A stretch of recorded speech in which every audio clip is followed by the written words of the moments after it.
আজ রাজধানীর কদমতলীর শ্যামপুর এলাকায় একটি স্টিল মিলে কাজ করার সময় আগুনে ৮ শ্রমিক দগ্ধ হয়েছেন।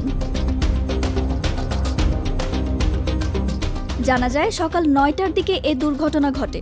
পরে দগ্ধ ব্যক্তিদের উদ্ধার করে জাতীয় বার্ন ও প্লাস্টিক সার্জারি ইনস্টিটিউটে ভর্তি করা হয়। দগ্ধ ব্যক্তিদের হাসপাতালে নিয়ে এসেছিলেন তাদেরই এক সহকর্মী।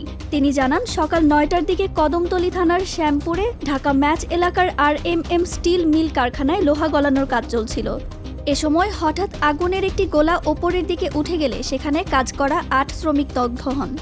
দগ্ধদের সাথে কথা বললে তারা জানায়, সকালে তারা কারখানার বয়লারে লোহা গলানোর কাজ করছিলেন। তখন ভালো লোহার সাথে কোনো খারাপ লোহা বয়লারে দেওয়ার কারণে সেখানে বিস্ফোরণ হয়ে তরল লোহা ছিটকে তাদের শরীরে পড়ে।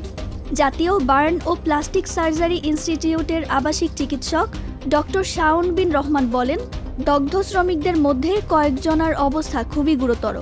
দগ্ধ ব্যক্তিদের মধ্যে মোহাম্মদ হীরা ও মোহাম্মদ মালিক মিয়াকে হাসপাতালে ভর্তি করা হয়েছে এবং অপর ৬ জনকে পর্যবেক্ষণে রাখা হয়েছে।